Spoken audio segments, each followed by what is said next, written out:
A moment that you brushed over. You were teaming with Colt Cabana, and then after a match, current WWE, well, at the time, he was the current WWE champion, CM Punk, in 2011, July. Hopefully, I'm right on my dates. Could be wrong. That's on my head. But anyway, so he came out as a surprise, and he fully endorsed you, and it was like just like a film, you know. What was the moment like for you? Do you still keep in touch with Colt, CM Punk, and also, did you know? I had no idea. Listen, I almost canceled that show, which I'm glad that I didn't do. I was at a crossroads in my wrestling career. I had been going to a lot of shows and losing a lot of money. I had been trying to seek advice from anybody with more experience than me and just see what I'm supposed to do next, because I figure if I want to be successful in professional wrestling, I should probably talk to the guys that are successful at it. I think sometimes when you enter wrestling, you don't know who to seek advice from, but I think you should really look at the people that are doing the things that you want to do, and chances are that's the person you probably want to listen to, right?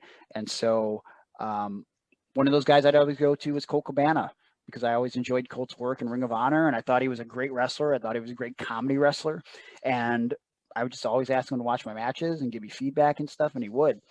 And he you never know who remembers the things that you do and say, right? And so I was literally going to cancel the show in Chicago. I had just lost my job because my manager at this shitty tool store that I worked at told me I needed to pick my job or wrestling. And so we had some words, and guess what? I picked wrestling. And retail, man. Yep. And so it's rough, man. I never want to go back to that. I'll tell you that. We could do a whole podcast about retail. I hate customers. I just saw a guy on TikTok that I love who's like, he's making fun of all the things that people say to you in retail. Like you walk into the store and it's just like you go, hey, how's it going today? And they go, I'm just looking. And then he responds with like, I'm just trying to have a decent conversation. Like I'm just trying to have a normal conversation like a normal human being. It doesn't mean I'm trying to sell you something. You know what I'm saying? Like, because I would always have that stuff go through my head. But I'm getting off track. So I lose this job. I don't have money. And while I could have went to Chicago and maybe paid a little bit of my way, I didn't want to have to borrow money from someone in the car as my portion of the gas. Like I was just for whatever reason at that moment I was too proud. And then leading up to the show, Ricky Shane Page, who's now one of my closest friends, we weren't that close at the time. We were going to be in the car together. He goes, hey, Danny, the promoter, wants to know if you're still coming to the show. And I said, yeah. But I knew I was going to cancel, but I said, yeah. And I said, why? And he said, well, I guess you and Colt are teaming up. And I said, that's really weird. This is like the week of the show, by the way. And I'm like, that's weird. Why would that happen? Because I never did anything at AAW in Chicago at that point. Like, it was always pre-show dark matches for $0, right? And so I was like, I don't. That's weird that's happening. And he goes, and it's for the tag team titles. And I was like, that's even weirder. And I thought to myself, I can't miss this booking now. And so I went to my brother, who was working at a gas station that I pretty positive was a cover up for drug selling. That's a whole podcast. And I walked up to him and I said, hey, I need to borrow $50 to go to Chicago. And this is where gas prices were like through the roof. So $50 would barely cover my amount, but it would be enough. So he gave me $50 and I went to Chicago. And I saw CM Punk for a second when I walked in the building. And I remember being like, what the F? Like, because again, you go back, the first show I was going to go to was with CM Punk and I didn't go and I thought I'd never meet him. And the week prior, he just won the belt at Money in the Bank. So he's like the biggest thing in wrestling. And I'm like, holy crap, CM Punk's in the building. And so I casually walk up to him to shake his hand, and I remember him looking at me and going, hi, with like a little sly smirk, right? Yeah. And I'm thinking to myself, that was really weird that he did that. And I told Ricky that. And I was like, he like looked at me weird, like he knew who I was. And I don't know, like, should I go talk to him? Should I ask him for advice? And he's like, I don't know, man. And so fast forward, we do the tag team match. And I remember thinking before I went to the ring as we're calling the match, oh no, Punk is going to watch this match because Cabana's in it. And I was like, oh God. And I even remember as we're calling it, Colt looked at me at one point and he goes, Greg, are you okay? Because it must have been written all over my face that I was not okay. I was like, I'm fine. And we do the match and it was fine. And Colt puts me over on the mic, and then he tells me to stay in the ring, and I'm waving, and the crowd is on their feet. And then I knew he was getting punked once he went back there. I just knew it, but I didn't think it was going to be about me. I just thought I was going to be in the background of this WWE storyline, and he was going to come out with the belt or something. And he comes out, the crowd goes crazy, and I remember standing in the corner of the ring, and you know, he walks up to me and he goes, like personally, he goes to me before he even grabs the mic and goes, shakes my hand and goes, "Are you okay? You're fucking awesome." And I remember being like, "Oh my God, like that was so cool." But no one's ever gonna know he said that. And when I tell people, they're gonna think I'm lying, but I know he said that, and that was really cool. And then he got on the mic and he goes, "Blah blah blah. Pardon my language, but you're fucking awesome." And he's like looking right at me now, and I'm like, "Oh God!" And now I have the lump in my throat, and I could feel the tears are gonna come. And he goes, "You overcome more than I ever have just waking up every day." And he just cuts this whole promo about me. Nothing about the WWE title, nothing about Vince McMahon, nothing about leaving the company or being the biggest thing in the industry. The promo was designed for me. He was there for me. And I was just overcome with emotion. Yeah. And it was very dreamlike. The whole day is still very dreamlike. It just it was very overwhelming. It's emotional just thinking about it right now, because I don't know if Punk or Cabana, and Cabana is the one that set that up. I don't know if they realized just how much that meant, not only to my career, but my life. Because for a kid that was bullied and made fun of, and no one ever had his back, to have that moment in Chicago, and it didn't matter where it went from there. Like, it didn't matter if I got signed by WWE after that or whatever, or if I started making a lot of money in the indies. That one moment justified all of the hard work that I ever had gone through in my life. Yeah. And like, I could never, ever, ever repay Colt and Punk for that. And later that night, well, after the match, I said, "Well, I guess I could talk to Punk now." So what is he going to say? Fuck off? He just kind of this great promo on me. Yeah, your And moment, kid. yeah. So I pulled him aside and I said, "Hey, can I talk to you for a bit?" And he's like, "Sure." And I told him, one of the guys that helped train me was Josh Prohibition, and Josh Prohibition used to travel with Punk. And he goes, "Oh, so we're basically like brothers." And I said, "Yes, we're basically like brothers, CM Punk." And we go up and we go up to the second floor of this building for AAW, and we talked for like, it seemed like forever. It was maybe 20 minutes, 30 minutes, 45 minutes. I don't know. And I was just picking his brain and asking for advice. And I remember leaving that building and seeing Colt in the parking lot before I left. And I just asked him, "Hey, why did you do that?" And he said, "Don't worry about why I did it. Just know that it's a gift. And now it's your job to run with this gift." And I'll never forget that. And I don't know if I don't think I dropped the ball, but I think I've ran with the ball with my one arm as good as I can and as hard as I can. And I like to think that I've done a thing or two since then. And again, like, there's been points where I've been able to earn a living as a wrestler. There were points where I was still struggling right after that CM Punk thing. For 2 years before the pandemic, I was strictly wrestling and motivational speaking. But that doesn't happen if someone doesn't see how hard I'm working and put that spotlight on me in Chicago in July of 2011. And I can never repay those dudes. And so they are the reason why I'm still a wrestler today. Because even though I said I'm too dumb to quit sometimes, I might have quit in 2011, but I'm still at it 15 years. It's crazy. Still going strong, man. Just want to know, before we kickstart this episode, I've got something very important to ask, and I hope you're okay. You don't mind me asking. What is Virgil like backstage? I have to know. Oh boy, Virgil is, of all the people I've shared a locker room with, he's definitely one of them. I will say that. And so, all right, so I guess I could just talk to you about the whole GCW thing. Like, Go for it, man. I found out that day that he was going to be my manager, which was not the original plan, and I was fine with it because I had worked with Virgil in a managing capacity / promo capacity maybe 10 years prior, and it was on a show in Cleveland, and he just randomly showed up, and he had that should be shocking, right? And he had he left a bad taste in the mouth of the promoter that was running the show from 10 years before that, which I'm sure that was for whatever reason, because it's Virgil. And the promoter was about to throw him out, but at the time the promotion was running TV, so the guy that was booking the show said, "Hey, why don't we just tell Virgil we won't throw him out if he does something with Greg?" And at the time, my tag team partner Hobo Joe, and Hobo Joe did a series of promos during that taping where he alluded to Virgil giving him inspiration and being one of his best friends in the world, and how he met him back in a soup kitchen a few years earlier, you know, when he was down on his luck, him and Virgil. And I was sort of trying to earn Hobo Joe's trust in the storyline, because Hobo Joe had partners that betrayed him in the past. But as I'm trying to earn his trust in these promos, he's telling me these Virgil stories. I'm just like, dude, you can't be making up stories about being friends with Virgil. Like, that's a weird thing. Like, we're supposed to be trusting each other here.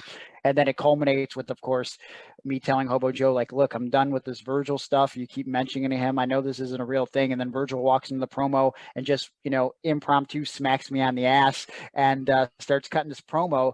And in the promo, because I know more WWF nonsense than I probably should, I always remember the Virgil storyline leading up to WrestleMania 7 with Ted DiBiase. And in his promo with Roddy Piper leading up to WrestleMania 7, Piper asked Virgil, at WrestleMania, Virgil, how do you spell man? And then Virgil looks in the camera and goes, DiBiase, at WrestleMania, you spell man, VIRGIL. And so in the promo that I'm cutting with Virgil, I said, you know, Virgil, I'm so glad that you're here, and you know, you're going to be a real inspiration for us. In fact, you make me feel like a man. And if I know that one thing rings true in my life, you spell man, VIRGIL. And I said it to his face, you know, because I'm thinking, like, you know, maybe he'll get the reference from his most important storyline ever. And he just looks at me blankly and he goes, sounds good. You know, because I didn't tell him I was going to say that. And so now fast forward to GCW, and he's my manager, and I walk up to him, and, you know, he's going to be a member of 440 for the night. So I don't want to really have a in-depth interaction with him. I just decide I'm not even going to say hi. I'm just going to walk up to him and say, Virgil, what size shirt do you need? And so that's what I do. And he goes, first of all, I ain't fucking bumping. I ain't fucking doing shit. I need a large. And I'm like, okay, all right. Didn't ask you to bump or anything, but okay. And then I give him the shirt, and then he walks up to me and my gimmick table, and I'm like, oh God, okay, here we go. And so he's just looking at random pictures, and he looks at one picture of Ricky Shane Page. And he goes, who's this brother right here? And I go, that's the leader of this group, Ricky Shane Page. And then he looks at another picture of different picture. He goes, oh, he's just making a different face.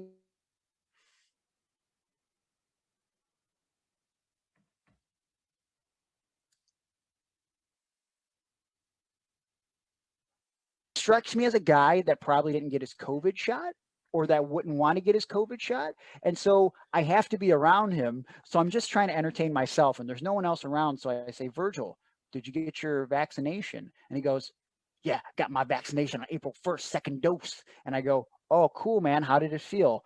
Because, you know, I got mine, and it was like left my body a little sore.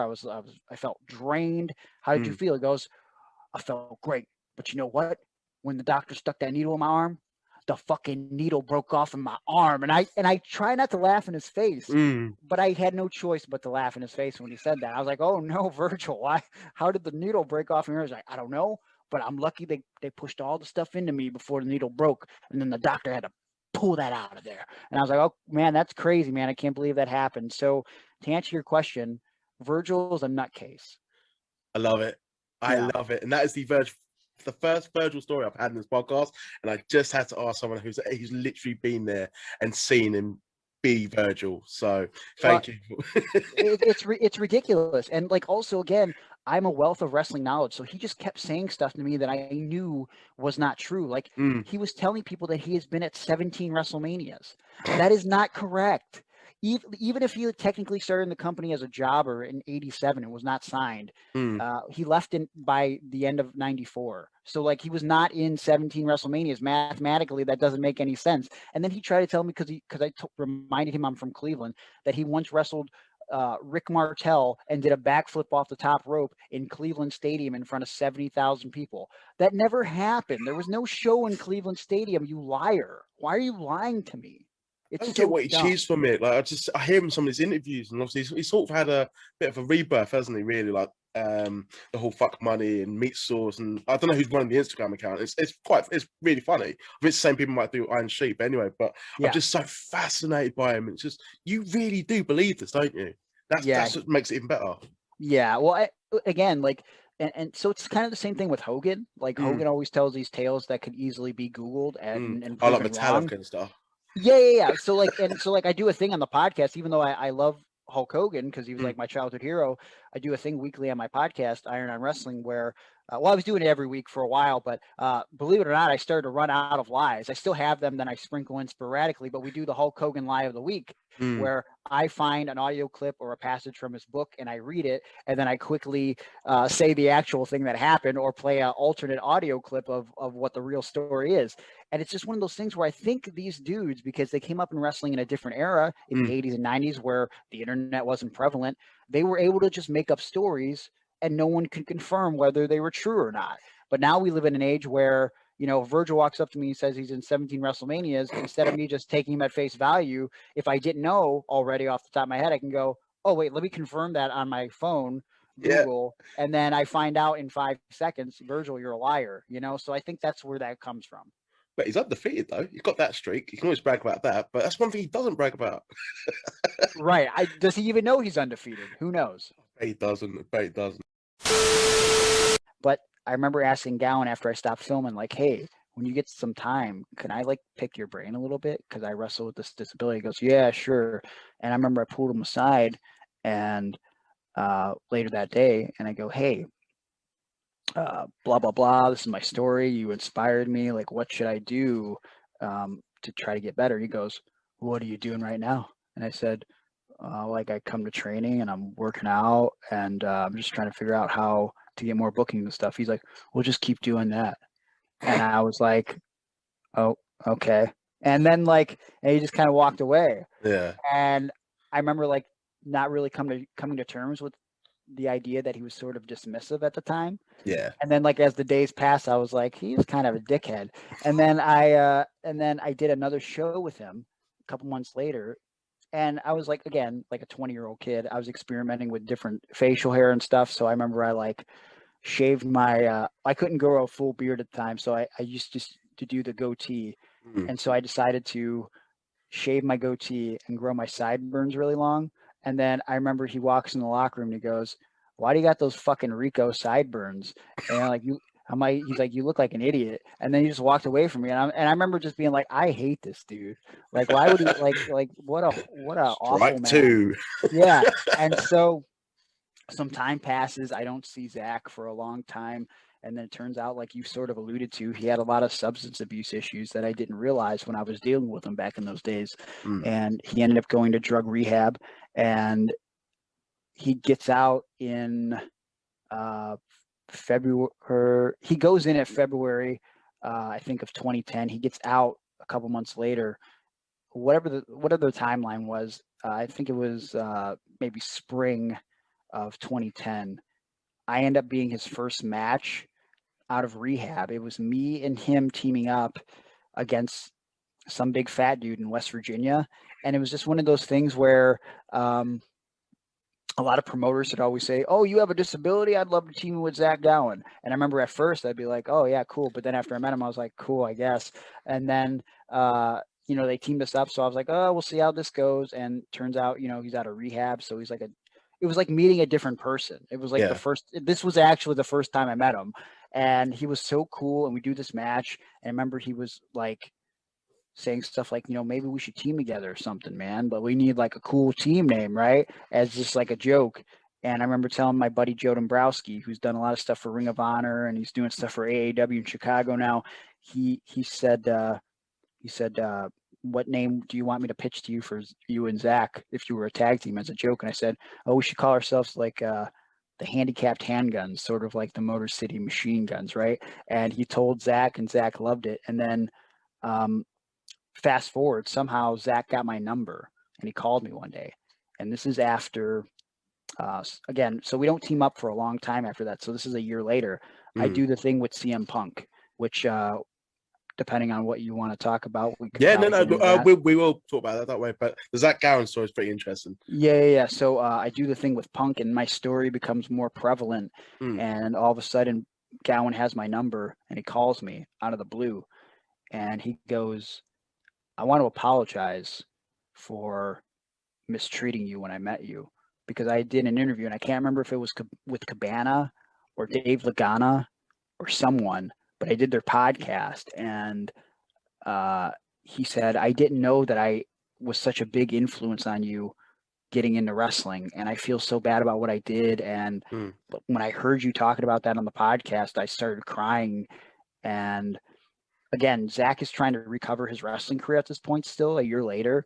And I guess we could have been, competing handicap wrestlers, but I think Zach realized that the sum was greater than the individual parts. And he said, listen, I would really love to legitimately team with you because I love your story and I think you're talented and I think we could do some great stuff together. And it sort of just grew from there. Like that's how we started teaming. He sort of extended the olive branch, and it was just a cool feeling to now have the friendship of a guy that, I'd only watched on TV, and just, he inspired me to get in the ring. And then, you fast forward even further, and I know I'm skipping ahead here, but it's weird how life comes full circle, because I've sort of been taking it out of my gimmick.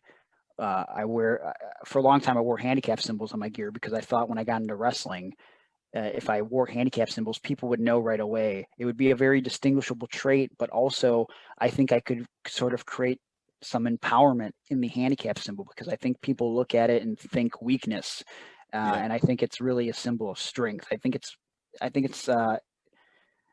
it is what you make it, and I wanted to make it. I wanted to put it out there, and so I only thought of that idea because when I watched Zach Allen versus Vince McMahon at Vengeance 2003. That's a great match, by the way. Yes, it's in the Pepsi Center in Denver, Colorado. And there's a sign in the crowd that is they cut to, and it says, "Shame on you, Vince," with a handicap logo on it. And I remember thinking, why doesn't Zach Gowan wear a handicap symbol on his gear? If I were a wrestler, I'd wear a handicap symbol on my gear so everybody would know that I'm handicapped, right? Yeah. And so right before the pandemic, I got booked for a show in Denver, and I was told that it was going to be in a big arena because they were running after a lacrosse game. And I didn't put two and two together. And rolling up to the venue, and I'm told it's the Pepsi Center. And then all of a sudden I'm like, wait, isn't that where Zach wrestled Vince McMahon? And then I Googled it just to make sure, and it was. And so now in 2020, I was wrestling in the Pepsi Center in front of like 5,000 people with handicap symbols on my gear, the same building that I saw Zach wrestle Vince and like got the idea to do in the first place. That's mental. Yeah, like you can't put a price on a moment like that. It was very, very surreal. It's weird where life can take you if you just, again, you don't listen to the lies that people tell you and you just follow your dreams. Before we do discuss your wrestling career, I want to take it back to the beginning. Following up what I actually said in the introduction, basically being a true inspiration. It's not saying that any of that is fake. It is absolutely true, which is why you have the following you do and why I want you on the show. So growing up with a disability, cerebral palsy on the right side affecting your body, how did you find your childhood to be? Well, when it started out, I felt like my childhood was pretty normal before entering school. I didn't really view myself as that much different than anybody else. Like I had a brother that was a year younger than me, and so obviously he has two functioning arms. I don't. I realized that 99% of the people I'm meeting have two functioning arms, so I realized that is abnormal, but I never view myself as abnormal. Just my parents basically told me that I had a stroke when I was born. No one ever said cerebral palsy, and furthermore, I was a kid. No one really explained what a stroke meant. All I was really told was, oh, your hand just doesn't work properly. And then, so like when I would meet people, they would say, what's wrong with your hand? And I would say, oh, I just had a stroke when I was born. But my grandma was super religious, and she would always tell me, she also was the one that got me to wrestling, by the way. So like she was really a saving grace. But she would always tell me, when I would feel weird about my hand, she would just go, "We know you just pray to God every night and ask him for your hand to get better, and he'll heal your hand." So I would do that every night before I went to bed as a kid, thinking like that would probably help, right? And it wasn't until I entered school that the bullying started, and kids would call me things like a retard and a gimp and a cripple, and it really weighed on me. Like I start to realize, even though that before school I'm into Ninja Turtles and Nintendo and Super Nintendo and Sega and Yeah. Power Rangers, I'm into everything that everyone else is, but I'm being looked at as different because of this thing that I can't control. And so, it left me pretty insecure. I really buried myself in drawing and writing and, of course, professional wrestling. It was something that, as I mentioned, my grandma brought into my life because she was a big wrestling fan, Mm. which it's funny in retrospect because the first event I remember watching is WrestleMania 6. And then as she starts ordering the pay-per-views for me, I go back and I look in her tape library.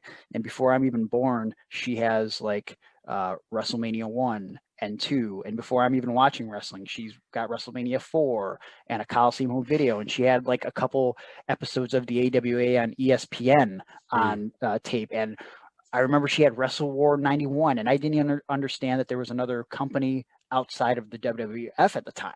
And so she loved wrestling, and she loved Hulk Hogan, and that got me emotionally invested in pro wrestling. And so it didn't matter if the kids were making fun of me and made me feel different. If I can go home and I could watch wrestling for a few hours, that made life so much better.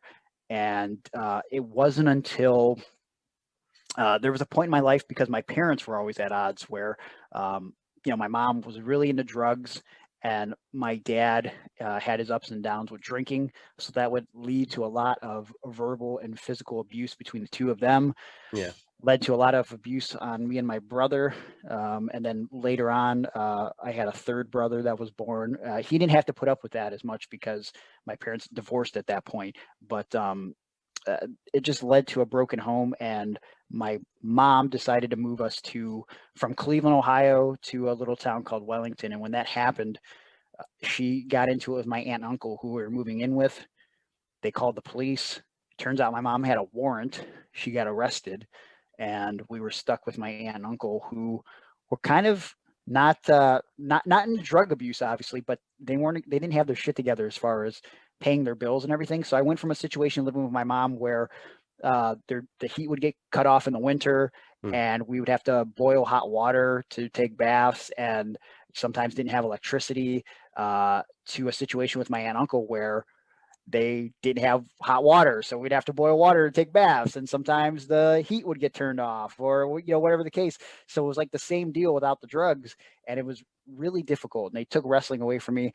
But something that they tried to do was, because they were ignorant to it, they said, let's take you to a doctor so we could see if they can fix your hand.